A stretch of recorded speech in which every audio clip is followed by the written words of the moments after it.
Donald Trump के tariff terror को America के सुप्रीम कोर्ट ने रद्द कर दिया है। सर्वोच्च अदालत के फैसले से भड़के ट्रंप ने इसे शर्मनाक फैसला बताया।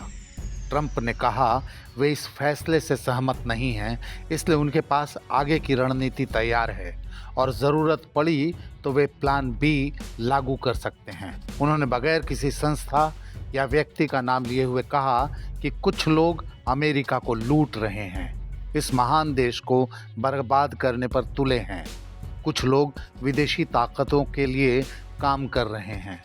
हमसे देश हित में जो बन पड़ेगा वो करेंगे। अमेरिकी सुप्रीम कोर्ट ने कहा कि IEEPA यानी अंतर्राष्ट्रीय आपातकालीन आर्थिक शक्तियां अधिनियम का इस्तेमाल कर टैरिफ लगाने का अधिकार राष्ट्रपति के पास नहीं है। 9 जजों में 6 जज इस फैसले के पक्ष में रहे। फैसले में कहा गया कि इस तरह से टैरिफ लागू करने के लिए राष्ट्रपति को कांग्रेस यानी अमेरिकी संसद की अनुमति लेनी चाहिए थी।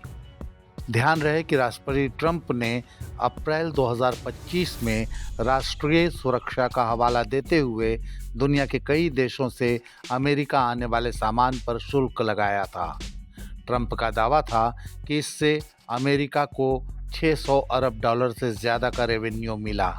सुप्रीम कोर्ट के उस फैसले से मुमकिन है कि अमेरिका को अब उन देशों को टैरिफ का वो पैसा भी लौटाना पड़े जो दूसरे देशों पर थोप कर वसूले गए थे। हालांकि पैसे लौटाने के मुद्दे पर ट्रंप ने कहा, And so I said, well, what happens to all the money that we took in? It wasn't discussed. Wouldn't you think they would have put one sentence in there saying that keep the money or don't keep the money, right? I guess it has to get litigated for the next 2 years. So they write this. Trump के इस जवाब से जाहिर है कि वे वसूले गए पैसे लौटाने के मूड में नहीं हैं। जब एक पत्रकार ने उनसे पूछा कि आप उन कंपनियों को रिफंड करने की योजना नहीं बना रहे जिन्होंने इसके लिए आवेदन किया है, ट्रंप बोले, I just told you the answer, right? I told you the answer. It's not discussed. We'll end up being in court for the next 5 years. अमेरिकी सुप्रीम कोर्ट के इस फैसले के बाद ट्रंप ने साफ संकेत दिया है कि यह लड़ाई यहीं खत्म नहीं होगी। उन्होंने अपने अगले कदम को प्लान बी का नाम दिया, यानी एक वैकल्पिक रणनीति पहले से तैयार है।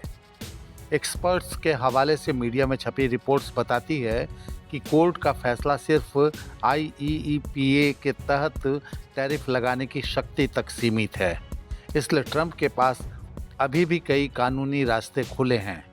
1974 का ट्रेड एक्ट और 1930 का स्मूथ-हॉली एक्ट जैसे पुराने लेकिन प्रभावी कानून उन्हें अलग अलग हालात में आयात पर शुल्क लगाने की अनुमति देते हैं।